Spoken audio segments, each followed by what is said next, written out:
Good evening. Thanks for tuning in to our online Bible discussion through the book of Matthew. I'm here with Curtis Pittman and Nick Westberg, and what we've been doing for the past several weeks is we're going, verse by verse through the book of Matthew, trying to understand the greater purpose of the text and encouraging you to follow along in your own Bibles. Remember how this works is this broadcast right now. You're watching it, on Sunday night. We're going to replay it on Wednesday at 6. And then at 7 o'clock, you're invited to participate in our Zoom Bible discussion with the rest of the congregation. The information is posted online about that. Well, Curtis, catch us up to speed here. What is the book of Matthew all about? Why was it written? Matthew's out to prove that Jesus was the Messiah, is the Messiah. So he starts right off the bat looking at Jesus' lineage, the prophecies that he fulfills, his sinless nature, the miracles that he performs, and then also now what we're seeing in Sermon on the Mount is the fact that he's this master teacher that has followers. So Jesus is the Messiah. He's the one that we're supposed to follow. He's the Savior of the world, and we can prove that like we're looking at right now with him being that great master teacher. Nick, we've been looking at the Sermon on the Mount. If you were to summarize up the overall purpose of the Sermon on the Mount, what would that be? Well, that your righteousness needs to exceed that of the scribes and the Pharisees. So Matthew 5:20, we've been talking about for the last, almost every week. We put it up on the screen and everybody sees it. We keep talking about it. Key verse of the book or the sermon. Back to it and we kind of defined righteousness back a few weeks ago. That it's this idea of upright or just living, and it's not this idea of an act, but it's something that comes from within the heart. A theme that we're seeing throughout the Sermon on the Mount. Which follows us right through where we're at tonight. So for us to be better than the scribes and the Pharisees, we have to have a righteousness in our life that stems from within, out of a genuine desire to serve God and to do His will. And he's been talking all sorts about how we do that here in our righteous acts that we engage in, whether giving or praying or fasting. He talked about letting your light shine. He talked about trusting in God, not judging other people, trusting in God, and He's going to provide. And then we get to this last part here in chapter 7, and this is where we're going to pick up this week. In chapter 7, verse 13, the sermon starts to kind of ease toward its conclusion a little bit. But all of this is building on each other. So we're going to keep going back to lots of ideas that we've already established because this is one cohesive sermon. It's not designed to be broken up like kind of even the way we're breaking it up. But here's Jesus in His earthly ministry preaching this sermon. And toward the end of the Sermon on the Mount, He makes this statement in Matthew chapter 7 in verse 13. He says, "Enter through the narrow gate, for the gate is wide, and the way is broad that leads to destruction. And there are many who enter through it. For the gate is small, and the way is narrow that leads to life, and there are few that find it." Now, he's been talking about how difficult maybe it is to actually follow God from the heart, what true righteousness is. But now he kind of brings it home with, the reality of it, I guess you might say. Go ahead. I was just going to say, you think about the people that are listening in this audience. You got scribes, you got Pharisees, you got regular Jewish people. The Jewish people of this day are looking to what we would say are the religious elites of the day, where they would say, in order to be righteous, we see the Pharisees being righteous, and Jesus is coming in and He's changing that whole dynamic. Yeah. And so when He starts here, after He's kind of told us, don't judge for the wrong reasons, be fair in your judgment. And He tells us that anybody who wants to know God just has to ask, seek, and knock. Then He brings us into this statement, enter through the narrow gate, which is just simply showing us something that is harder to do than what we're used to doing, which kind of sums up through what we've been talking about this whole time. I think he's almost trying now. He's hitting home with the scribes and the Pharisees. And that's getting them to question their salvation. Maybe the whole time they're hearing this sermon, they're thinking, you guys. Yeah. And now now he's already hit them and says, okay, look, the way to salvation is very narrow. There's a wide gate that leads to destruction. There's many who enter through it, but the gate is small and the way is narrow that leads to life, and there are few, so it's not going to be very many people who find it. Yeah, and it's that the way is hard. Mm-hmm. It's not just that we're waiting to a gate, and then once we pass through the gate, it's all, we've made it, we're there. It's this way, this process. We can go the easy route or the hard route, and it's not easy to be a follower of Jesus. It requires a sacrifice. It requires our hearts to be right, which we're going to get into. We did the last couple weeks. We'll get into more. It's not easy.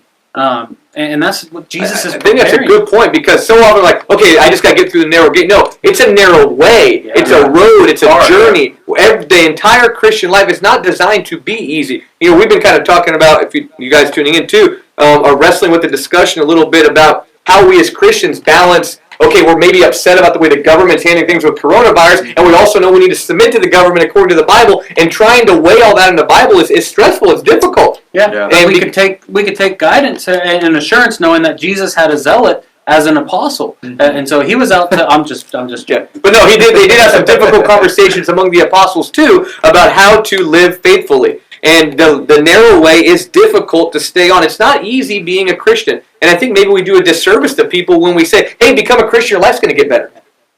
And I think there's a reference here to what we would see as, because later he's going to talk about sheep in just this next section.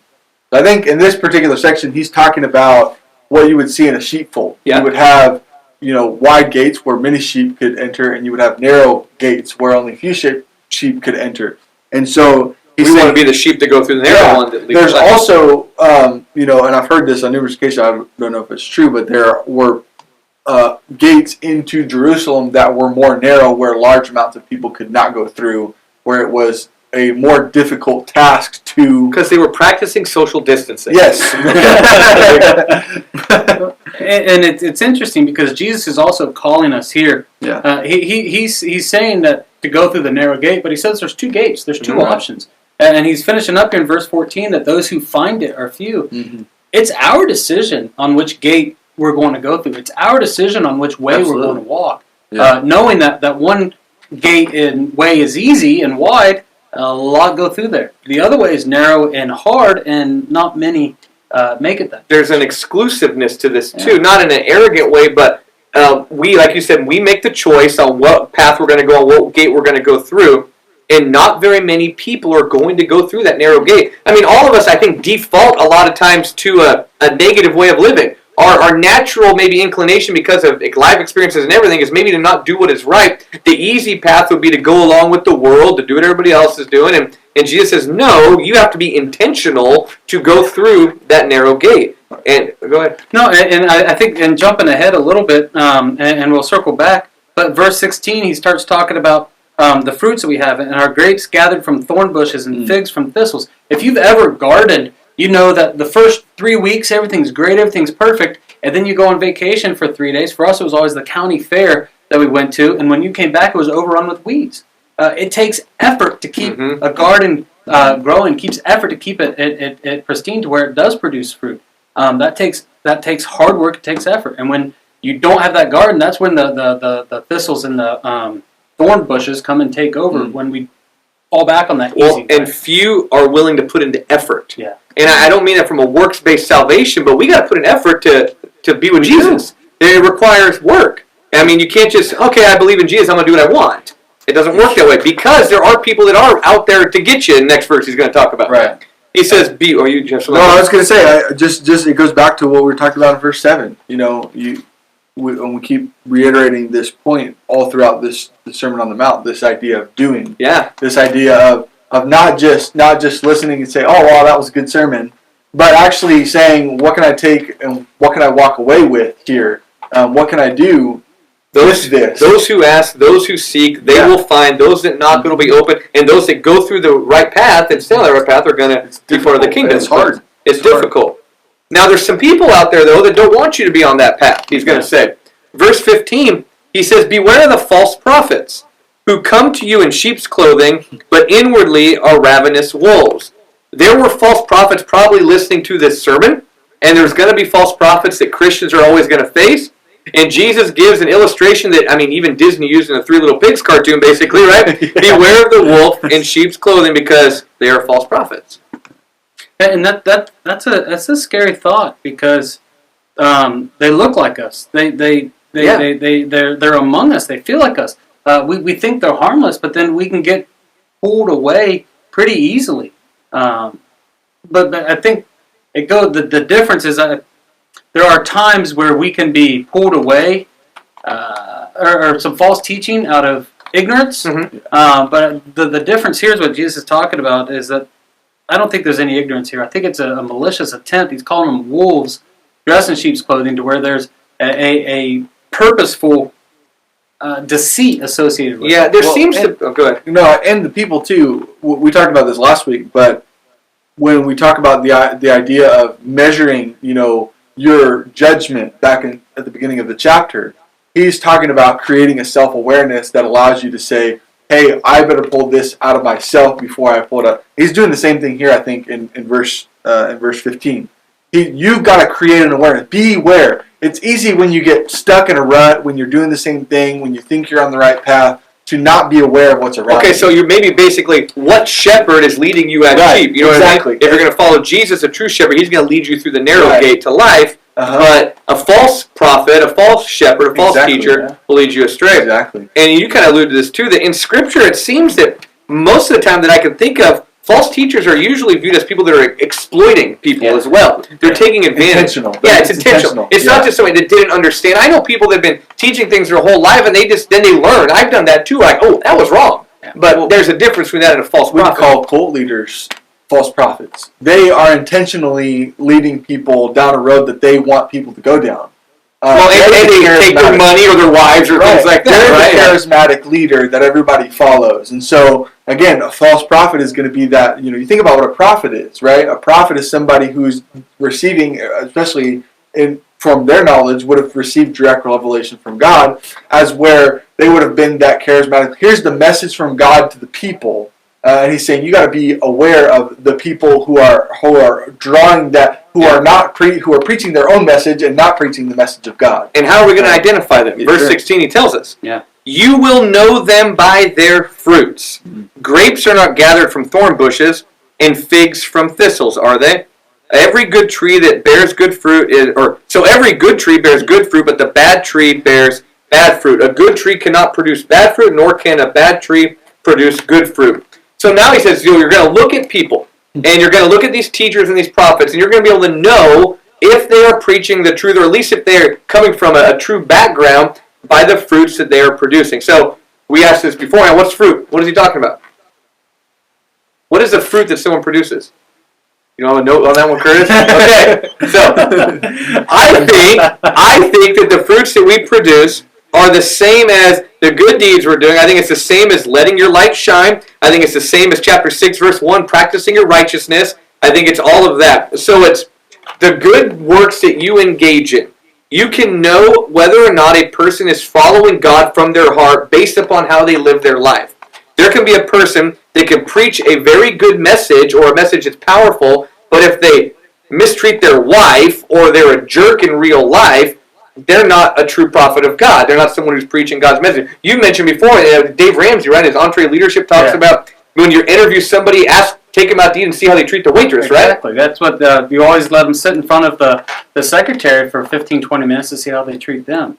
Because, and we see it here, but the fruit is directly representing the root. Yeah. And throughout the Sermon on the Mount, we see this need for it's more than just the outward action. It's what's inside that matters. And it's the same with here. He's using this tree illustration. He's not really talking about trees, but he's using it as an illustration to show that the healthy tree, or that this morally good tree produces good fruit. You can't get good fruit from a bad tree. And you think about it, right? The fruit doesn't grow itself. Fruit doesn't just magically appear.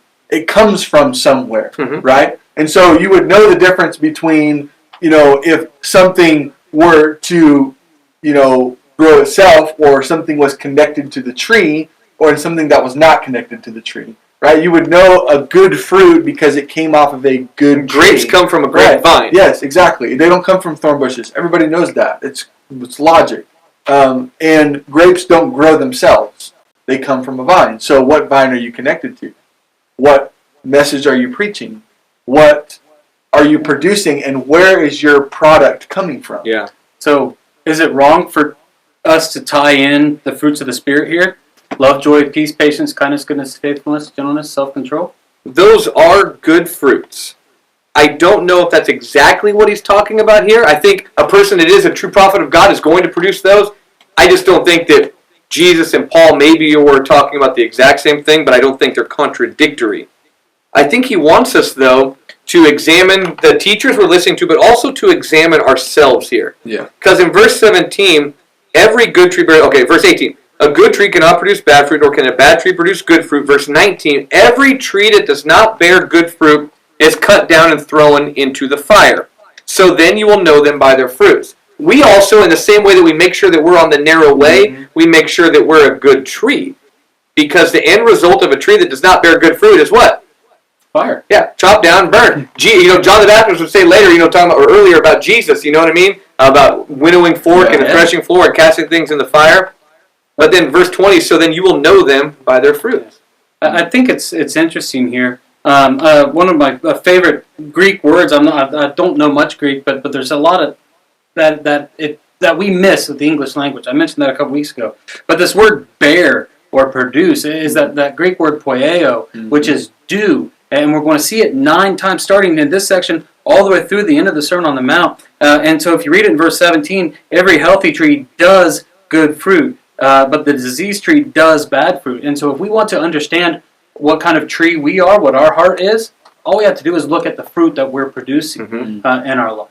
And can people look at my life and see God's light in me, or can they see me bearing fruit? Yeah. And if I'm bearing fruit, we want to be people that, even those that don't follow Jesus would say, you know what? They're genuine. Maybe they don't believe in our message, but we at least want them to know that we are doing it from the heart, we're genuine in what we believe, and we're a good person, is what we want. We're not doing it for show. We're not doing it because, if I tag, all along my name, Nick Westberg Christian, well, that automatically, shows people or tells people or in some way shows people, well, I'm got a moral character. Not necessarily nowadays, but he's got some type of morality if I tag Christian on my name. It should mean that. It should. If we're going to wear the name Jesus, we better act like it. That's human nature. It's not. It's human nature to some extent ring the title, but play the part. Yeah, you know what I'm saying? And I think it also goes back to the way we give, the way we pray, the way we fast. Yes, it's absolutely. all tied together. And that's what Jesus, he says it here, verse 16, he says it in verse 20, we recognize them by their fruits. Immediately preceding that is these false prophets. If we, again, want to know who we're following, we need to just look at the fruits we are producing.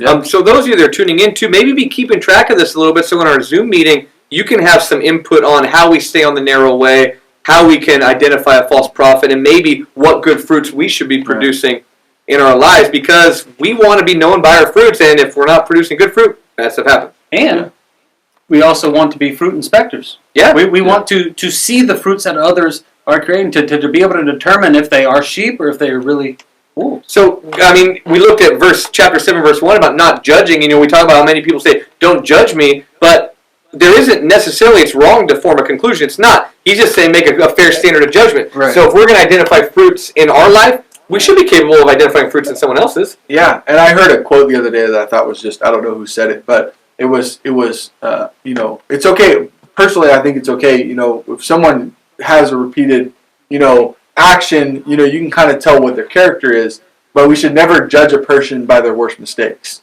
We should never judge a person by their worst days, because we don't know what really has happened. I thought that quote was awesome, because it is true. Like, you can't, if somebody's showing a pattern, of course you're thinking to yourself, like, okay, well, what's their deal? What are they trying to get after? But if somebody's, makes a mistake and you just happen to see it and it's a bad mistake, yeah. You don't judge the tree by just the one fruit you pick, but if every single fruit is rotten, there's a problem with this tree. Exactly. Right? Exactly. And circling back to the point that you were making also, with judging, it shows the importance of getting that beam out of our eye by looking at our fruits. And so that if we're going to measure others' fruits, we need to use that same measure against our fruits. Yeah, and so it all ties together.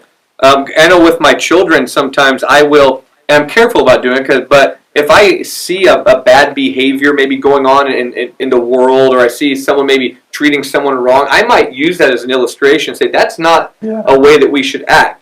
But if I'm guilty of that same sin, I'm not being the example I should be. I'm being the hypocrite he's condemning here. I have that beam in my eye. So he will know them by their fruits. And now he gives an example of those who are false prophets here that are bearing bad fruit. And this is probably one of the most sobering passages I would think in all of Scripture. It's downright scary. It is. It's scary. He says, not everyone, so this is the words of Jesus now, so he's preaching about this. It's not everyone who says to me, Lord, Lord, will enter the kingdom of heaven. But he who does, there's one of our key words, he who does the will of my Father who is in heaven will enter. Just in case you missed it with the wide road and narrow way and all of that, he brings it really plain right here. Not everyone who says, Lord, Lord. Now, what do you think that means, first off? I mean, just anybody who claims Christianity? I mean, yeah, and again, I think this is not only a stab at the Pharisees, but a stab at us, too. This is a reality check for every Christian. You go, am I just calling my Jesus Lord, but not really living the life? Yeah, and that's what we miss, the connotation associated with calling Jesus Lord. Mm-hmm. Yeah. We miss it, because if I am doing the Lord's work, or calling him Lord, declaring him as the master of my life, every decision I make is funneled through him. Yeah, he's master. Yes. He's in charge. Yeah, and that's something that's missed on us, I think, in our Americanized culture. And here he's saying that there are people who are going to say, Lord, Lord, that emphasize this fact, that Jesus is this Lord, capable of being Do we believe that Jesus is our master? Do we really believe that we have a master? Because, I mean, then you have to ask yourself, well, how do I know that Jesus is my master? Well, if you think about it in relation, you go, okay, well, a master would be someone of course, God is not telling us, you need to do this, this, this, and this, but he's leading by example, which is often the best way to do it. He does tell us what to do. He is master. What I'm saying is, it's not a commanding, controlling master, you have to do everything I say. It's more of a, look, here's what I'm extending my hand. If you want this, come and get it. I don't think it's a master in the sense of an abusive slave relationship, but he is a loving master, because he is in charge. Right, you can call somebody master, but it's it goes back to that no man can serve two masters type of deal. Yeah. You're either going to love one and hate the other, or hate one and love the other, and you can't do that. And you're either are you the master, or is he your master?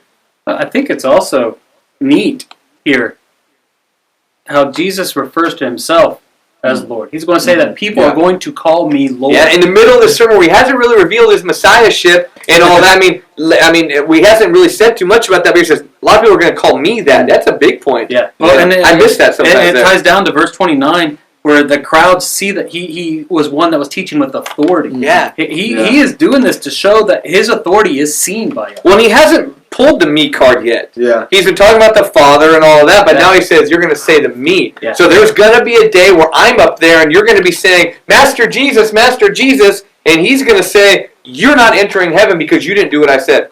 Yeah. Okay? Or do the will of my Father, and his will and the Father's will are one. So our life then, we have to do the will of the Father. And there's going to be a lot of people that have claimed to do the will of the Father. In verse 22, they're going to say to me, Jesus, the greatest judge, going to say to me on that day, Lord, Lord, did we not prophesy in your name? And in your name cast out demons? And in your name perform many miracles? So there's going to be people who come to Jesus and say, Jesus, we did all these things by your name, by your authority. We knew you, right, Jesus? And Jesus is going to declare to them, verse 23, I never knew you. Depart from me, you who practice lawlessness. Now, there's a lot there. But so first off, you're going to have people that are engaging in religious activity, and they're still not following Jesus. Now, I don't know all the ins and outs of this. I mean, there were going to be people that had the ability to prophesy and cast out demons. Maybe it was false people doing it too. I don't know. Well, I mean, we see that in Acts 19, right? Where I forget what it is, but the men were going around and talking about the name, and the demons came and talked to them that said, Paul I recognize, and Jesus I recognize, but who are you? And so and it just shows the power that is Jesus' name. Well, let's maybe make a modern thing. I might say, Jesus, didn't I not preach a bunch of sermons in your name? Didn't I not record a bunch of podcasts in your name? Didn't I not do a bunch of social media posts in your name? And Jesus is going to say, I don't know who you are. Yeah, and that word you said, New American Standard in verse 22 is perform many mighty works. Mm-hmm. English Standard has it as do. It's poieo. The same it's key that word. same word on fruit. So Jesus says that you're going to know them by their fruit. Here they're talking about doing these three different things, but Jesus says, I don't know you. That's not good fruit. That's not good fruit. Yeah, it's not fruit. It might look like it. It might be just like the wax fruit that's staged in a house that's for sale, but if you take a bite of it, it's not going to be very good. Ooh, yeah. And I love this. Well, maybe, I don't know if love is the right word, but the idea here of I don't know you. We could claim to know Jesus all we want. That's a phraseology people throw around a lot. Do you know Jesus? And Jesus might not know us. So we can claim to know him, but he might not know who we are. And imagine that on Judgment Day, Lord, Lord, and he doesn't recognize you. That's enough to make you tremble. So, and I agree, and it is a punch in the gut when you realize, am I following Jesus? This could be me. Exactly, and it very well, and it This could be today. This could still be us. Yeah, I know. So how do we ensure that we're not? I would say it goes back to doing righteousness from the heart. Yeah. Wanting to not please men, but to please God. Letting his light shine through us. Removing temptation from our life. And fulfilling the law the way it's supposed to be fulfilled. Yeah. And all of that he's been talking about here. Yeah. And that's the opposite of practicing lawlessness, verse 23. So either you're practicing righteousness or you're practicing lawlessness. There is no in between. Yeah. And so, jumping back, I'm just looking at the arrows. On verse 22, the many, is that tied to verse 13 with the wide gate? I would think absolutely. So, yeah. Many In the same are going to context. enter through the wide gate. Many are going to say, Lord, Lord. Many, I don't know if you use the word many later, are going to build their house on the sand and all that. It's those same people. Many are not going to follow Jesus. Seems like there's a plural theme from verse 13 on, where he's not just talking about one particular individual or one small group, but there's multiple ways that you're going to know them by their fruits. Many will say to me on that day, Lord, Lord. Many will enter through the wide gate. There's a plural theme here that's showing us something that you don't want to go the way of the many. You know. I wrote a note in my Bible here at one time that said, "Talk is cheap. We must do God's will to do good." Yeah. And we can't be claiming to be doing good. We can't be claiming that Jesus is Lord if we're just talking about it. Right. We have to actually do it. And there's emphasis here on action. And I know we shy away from that a little bit because we don't want to be meritorious, works-based in our salvation. And we do believe that God is a gracious and merciful God. But he expects us to get up and do stuff for him and live for him. Yeah, and that's what I was looking back about my notes over here. James talks an awful lot about that. That are we saved by faith? Yes. Are we saved by works?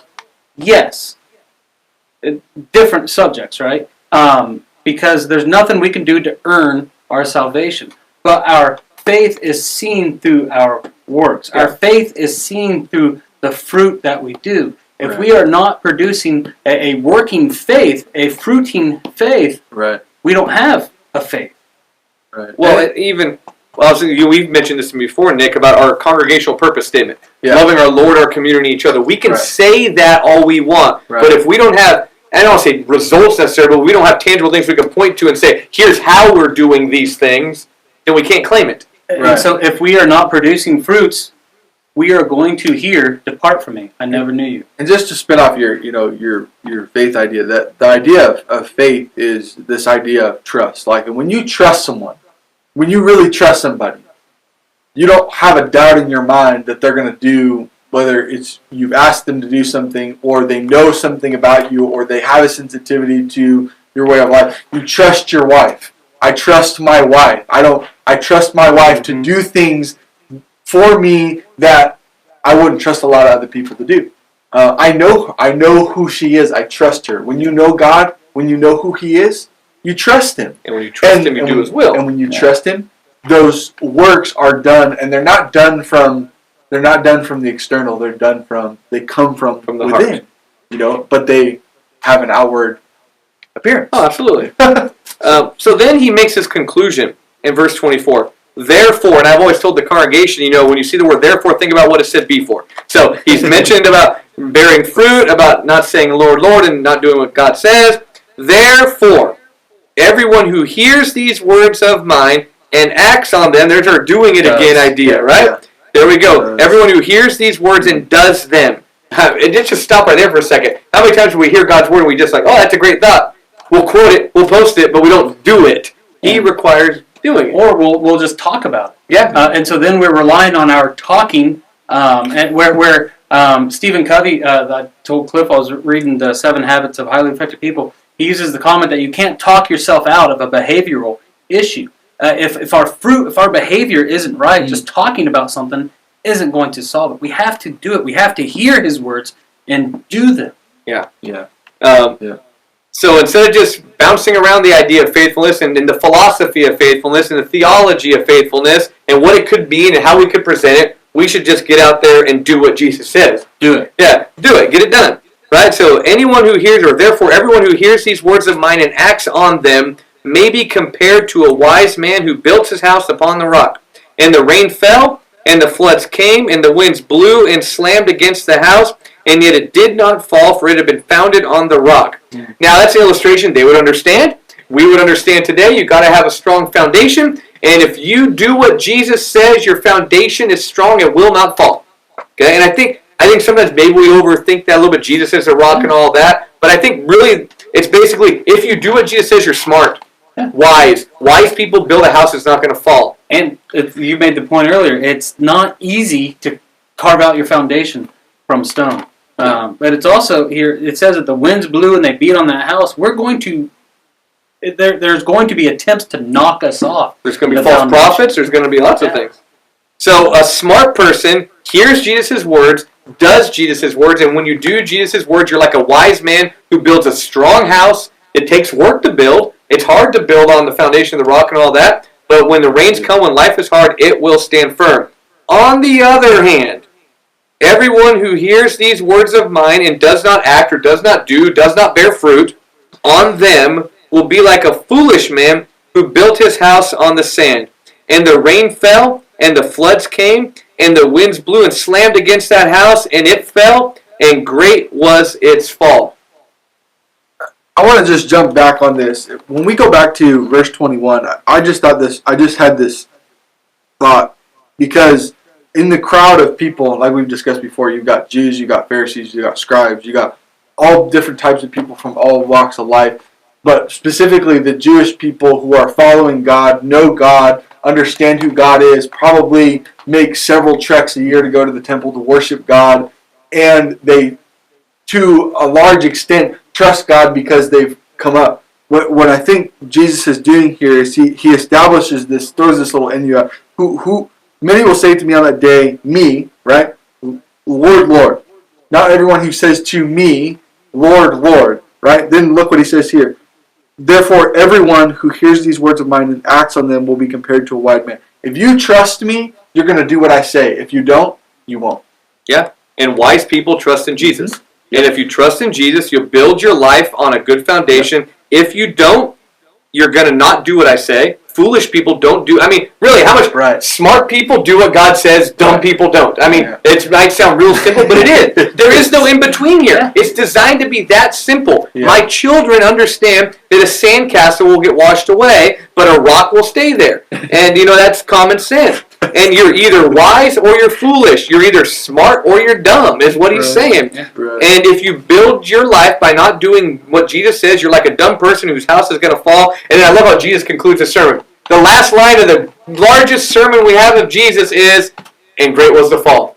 Yeah, mic drop, right? I mean, that's awesome. If there was a stage, you just walk off and leave everybody there. But I mean, that's what he does. He makes this great statement, this great illustration, and great was its fall. But there's so we have 3 illustrations here. We have 2 gates, a narrow gate, wide gate. We have 2 kinds of fruits, good fruit, bad fruit. Now we have 2 types of houses. And if we look back, they're all tied together. Jesus is getting this point that you've got to do something. Yeah. You must do it, because if you don't, verse 19, every tree that does not do good fruit is cut down and thrown in the fire. Everyone who hears these words of mine and does not do them is like a foolish man. That house is going to fall. We must be doers of the word and not hearers only. So let me encourage the audience then. That means we get up and we do stuff. That means we make changes in our life now. We can't wait for the coronavirus to be over. We can't wait for things to get back to normal. Yeah. We can't wait for me to feel better. We can't wait for me to be, whatever situation we're in. We have to work for Jesus now. And if we don't serve Jesus now, there's not another chance. There's only one life we live, right? So let's live it for Him. And if we live for Him, we're wise. And a wise man's house lasts. And that goes back to everything we've looked at, whether it be bearing fruit, letting our light shine, the Beatitudes, about how we fulfill the law, about the acts of righteousness we engage in. And this whole sermon, although we always talk about letting your righteousness surpass that of the scribes or the Pharisees, maybe that's summed up in do what God said from the heart. Yeah, and if you do that, you've done it. And that's the difference. This is the ribbon, on the box. It's all tied up, wrapped up, looks beautiful, and Jesus drops his bomb. He's just like, here's the way it is. You've got all these different things that you can do. If you read the Sermon on the Mount and you don't know what to do afterwards, I don't know what to tell you. Because he's laying out some very practical, points here. Don't fake it till you make it. Mm-hmm. Is essentially, if we could boil it down to what Jesus is really trying to say. Don't fake it till you make it. Don't just do it because you think that that's what other people want to see you do. Do it because it comes from within you. Yeah, have some enthusiasm and some excitement and share, maybe not just share the message of Jesus with other people, but share the message of Jesus within your own life. Live it out. Don't just hear it from what Cliff says on, in his sermons, but go and read it yourself and try to understand it for what you can do. And that's what the difference is. We can all talk about what we're going to do or the conversations we want to have, which that's something you do a phenomenal job with, Nick. It's just the ability to just have conversation. Every conversation I think I ever have with you spins around to Jesus in some form or fashion. And that's just something, because it shows that it's genuine. It shows that you're actually doing it, which is completely contrasting to what the Pharisees were doing, right? Yeah. On the outward appearance, they looked like they were doing everything they needed to do. Yeah. But on the inside, ravenous on the inside. And so, for me, if I can clearly identify points in my life where I have looked like I've been doing everything I'm supposed to be doing, but on the inside, not a chance. Yeah. And that's why the statement here in verse 23 just scares me so much. Depart from me, I never knew you. Yeah, because how can I be certain that I'm going the right direction and now? Only you can know if your heart's right with God and you're serving Him. It's not a checklist, it's you. And that's why it's important, I just want to tie this in that it's so important for everybody to have their own faith, that they're not relying on somebody else's faith to get them through. Because, if you really are seeking God and you really want to know Him and you really want to live your life by what He says, then you're going to go after it. There is no faking it. There is no, I'm just going to, wing it.